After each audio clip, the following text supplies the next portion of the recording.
Hi there, and welcome back to Drivetime Marketing, the show where we help casino marketers turn strategy into action and insights into impact. I'm Julia Carcamo, and in today's episode, we're talking about how to turn your brand from a promise into an experience by aligning culture and leadership and frontline behaviors so guests actually feel what you stand for, especially when you're understaffed, busy, and tempted to save your way out of differentiation. My guest today is somebody that I have admired for way too many years since I first heard her speak at Brand Manage Camp, Denise Lee Yohn. Denise, tell our listeners and our viewers a little about yourself. Well, Julia, thank you so much for having me on your show. And yeah, we've known each other for a really long time, which is awesome. As you mentioned, I think we met when I was speaking. So mostly I am a keynote speaker going around to companies and conferences and talking with business leaders about how to build extraordinary brands and extraordinary cultures. I also have written a couple of books and I used to do some consulting. These days, it's mostly just speaking and writing. And I'm recording the show from San Francisco, where I live. I was just there a couple of weeks ago for the Super Bowl. Awesome.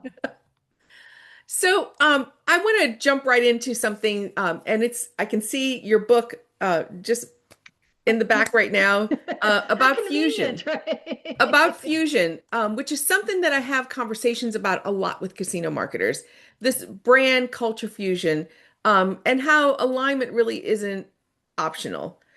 So I guess my first question is where organizations most commonly break the promise between what they say externally and what they deliver internally. Yeah, and that's a great place to start. So, first, let's just kind of define some terms we know what we're talking about. So, yeah, Yeah. external brand identity, kind of the essence or what you want to be known for by your customers and other people on the outside of your company or organization. And then internal organizational culture, the way you do things around your company, Yeah. the attitudes and behaviors are that people embody in their daily work in the organization. And, as I say in Fusion, the integration and alignment of those two things is critical. And as the subtitle of my book suggests, it does power business Yeah. results. But often they are really kept very separate, primarily because they are often managed by two different people or departments or groups within an organization.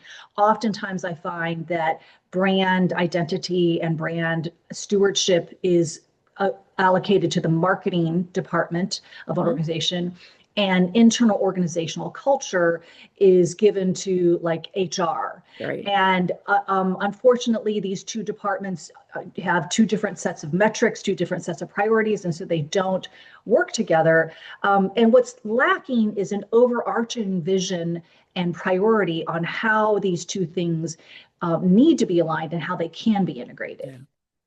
Can you share an example or two of what alignment looks like in day-to-day behaviors? I know that for our casinos, a lot of us have, those values posters in the employee dining room, the thing that's supposed to be guiding us all, but that's not necessarily alignment. What have you seen in organizations? What does that alignment look like? Yeah, well, when you have your values, they need to be more than words on a page. They need to be translated into attitudes and behaviors that are role modeled by the leadership of your organization, and taught and trained to the people within the organization. Yeah. And then they need to be rewarded and acknowledged and reinforced. And so I often talk about alignment as being kind of having four dimensions, or four dimensions being in alignment. Hmm. What your people think, what they feel, what they say, and what they do. And so you want to make sure that your values show up in all of those dimensions. So do they know what your values are? Do they know what your brand stands for? And are they able to do they have enough information to make on brand decisions in their daily work? Then do they feel? Are they motivated to embrace and support your values and to demonstrate them and to really express and bring your brand to life?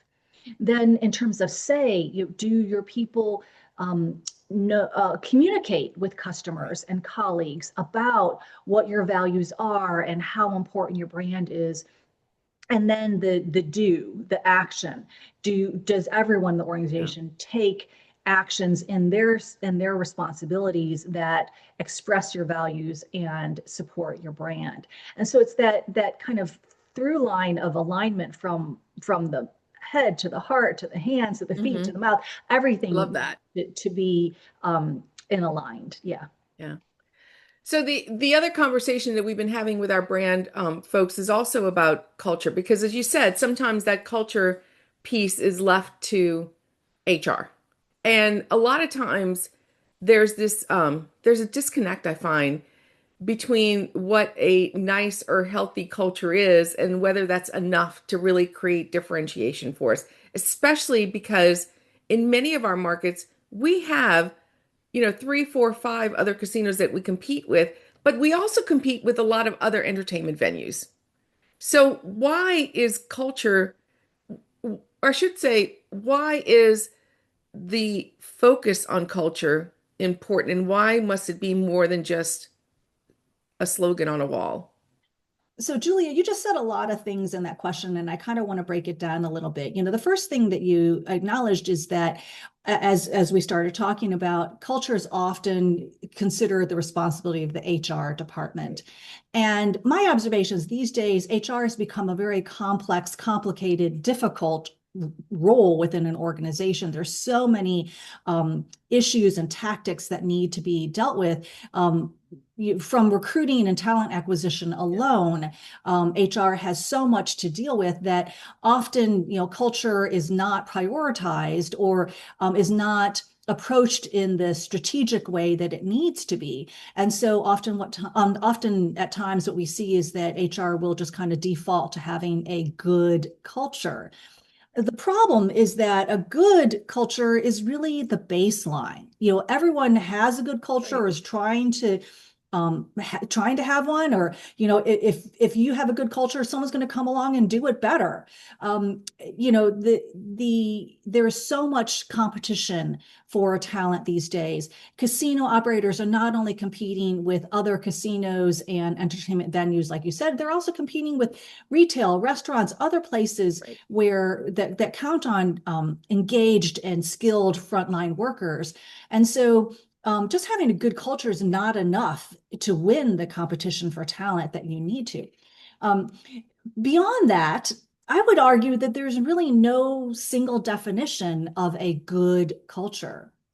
A culture that works well for one company may not work well for another.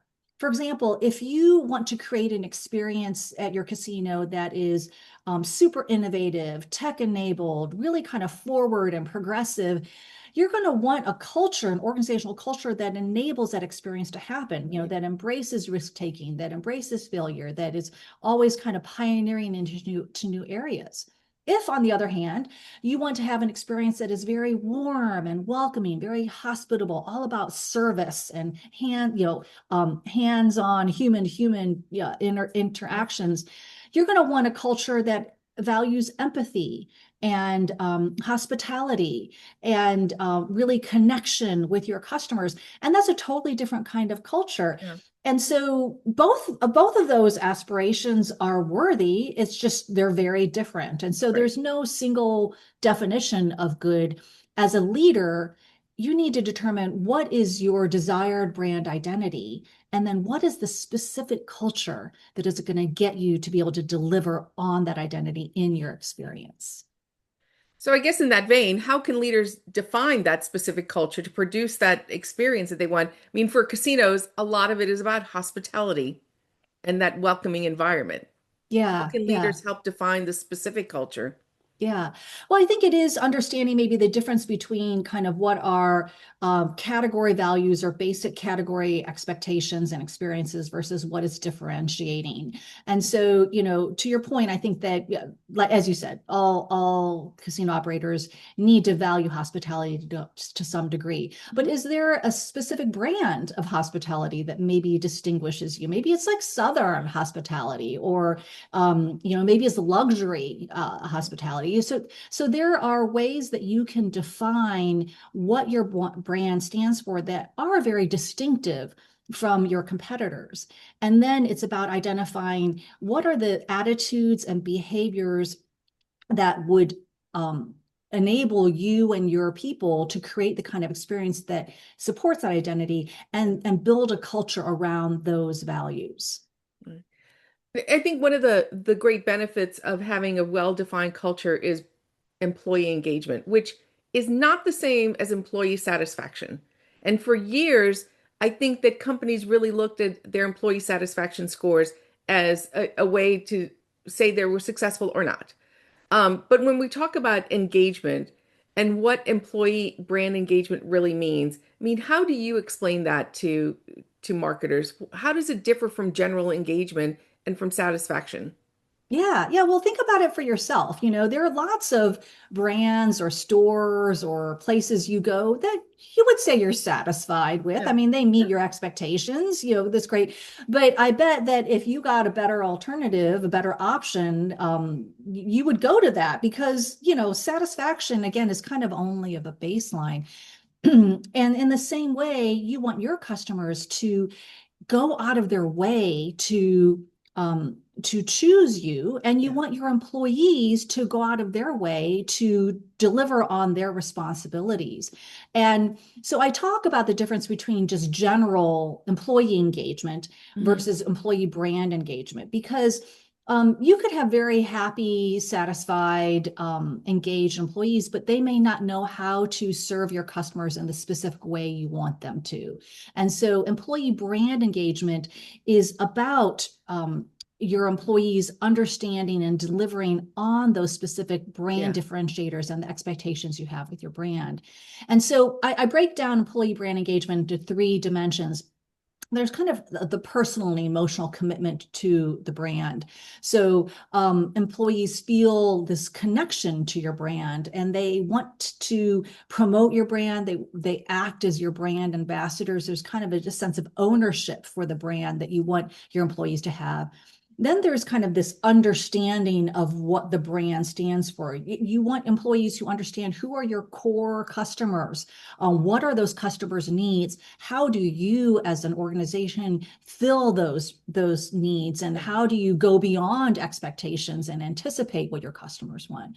And then there's kind of like the day-to-day involvement and execution of the brand, where employees need to have the tools and resources and data so that they know how their brand is currently it's perceived and experienced by customers and what they can do to change those perceptions and experiences. And so being able to equip your employees with the tools and the frameworks and the decision-making ideas that will help them do that. That this is all part of that employee brand engagement that is going to set your experience up to be different and to be more valuable to your customers. We're going to continue our conversation after this quick little announcement about Casino Marketing Bootcamp. Because if you're a casino marketer wearing 10 hats, you don't need more noise. You're going to need a plan that works. And if you're GM or VP asking, is training worth it right now? The truth is, in a competitive market, better marketing decisions save time, save budget, and protect your revenue. Casino Marketing Bootcamp is a small room, hands-on training built for regional and tribal casinos. Less sitting, more doing, more coaching, and more take-home tools that your team can use immediately. And the proof is in the feedback. Across the years of events, about 98% of attendees say they'd recommend it, and over 80% put it in their top tier. If you want your team sharper, faster, and more confident this year, go to casinomarketingbootcamp.com. Now, seats are limited by design because small rooms are going to transform. If you've been thinking about it, now's the time to lock in your seats. So, for a lot of our listeners and viewers, this whole notion that we've been discussing is different from what they've experienced in their careers, and the approach is different. So, what are some practical ways that, all the various departments can work together to start down this path? And typically, like, what's a good first step that they might take together as they go down this brand culture and employee brand engagement path? Yeah, yeah. I do think it is, let's focus on these core values that we've been talking about. And I would encourage the leadership of the organization to spearhead an effort to get everyone to align and embrace on your distinctive core values. So that might mean, Yeah. as a leader, you bring your marketing and your HR executives together and let's talk about what are the values that define how we show up for customers and how we show up for employees. They Yeah. they really shouldn't be different. And if we can Right. articulate one single set of core values that we can all adopt, then we can actually operationalize those in the different programs that we are developing. So it really is about, yeah, starting with your values and getting everyone on the same page. Yeah.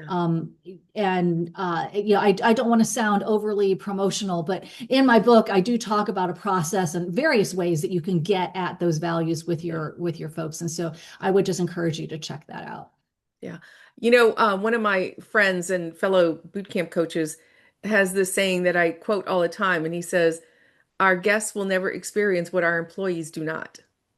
Love that. And it's Yes, just a great way to say, this is how we have to create the right brand. It has to be consistent from the back of the house to the front door. I love that. You Yeah, know? yeah. Hmm. And that's really about designing a brand right experience. It provides that consistency when you have that. And we've seen companies that win or lose based on the experience battle, especially when budgets and staffing are tight. I mean, we've seen that in casinos. I've been in an operation that was at the bottom of the markets, but we slowly brought it up, and that was really based on creating a culture that we could all support and stand behind. Yeah, I'm so glad to hear that you have direct experience with that. Yeah, I do as well. I think there used to be a time when you could maybe advertise and market your way to yeah, differentiation and to superiority.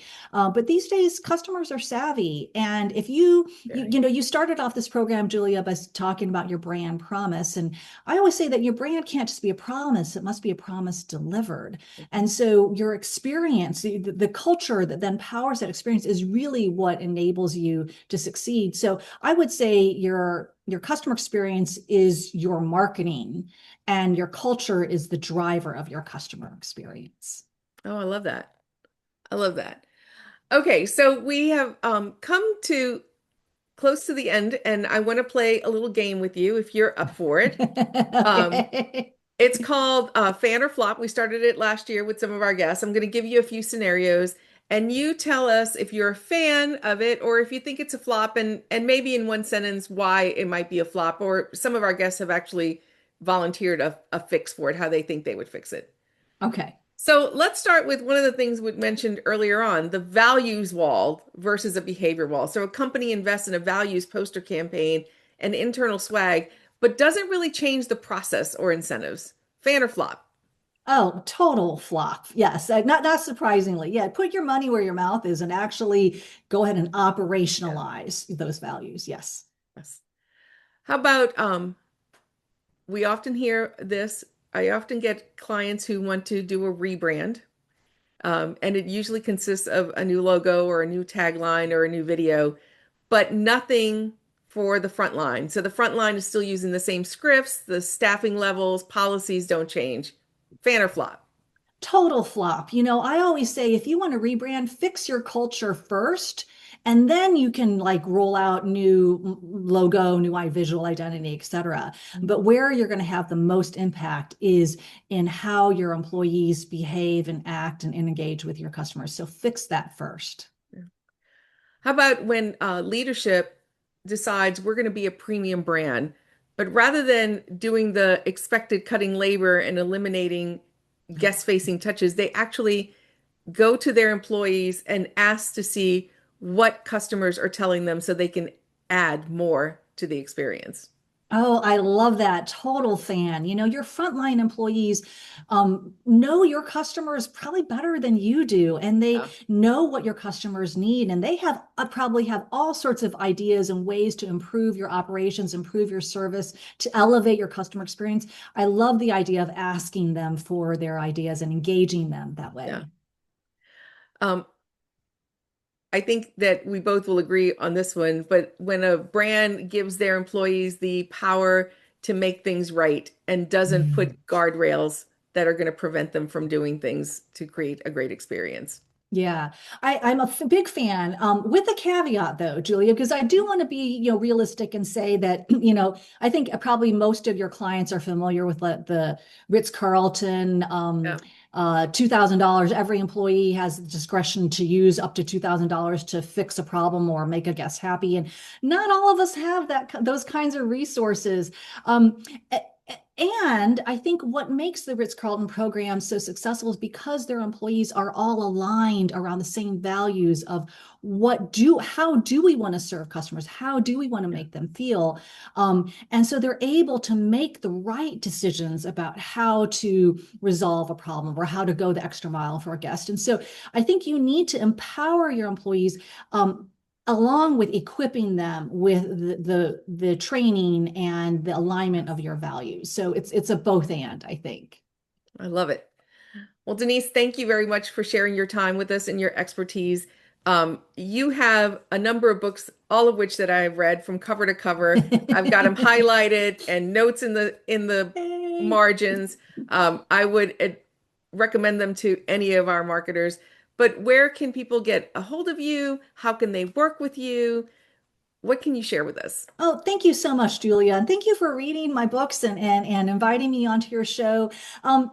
People can reach me through my website, deniseleeyohn.com. And that's really a portal to my books. You can get free chapters from my book. You can access an assessment. I forgot to mention that when we were talking about the alignment of brand and culture, a free assessment that you can take, all sorts of resources, all sorts of articles, blog posts, etc. And then I'm also on LinkedIn, again, Denise Lee Yohn, and I'd love to connect with you. Thank you, Denise. It's been great catching up with you again. Thanks a lot.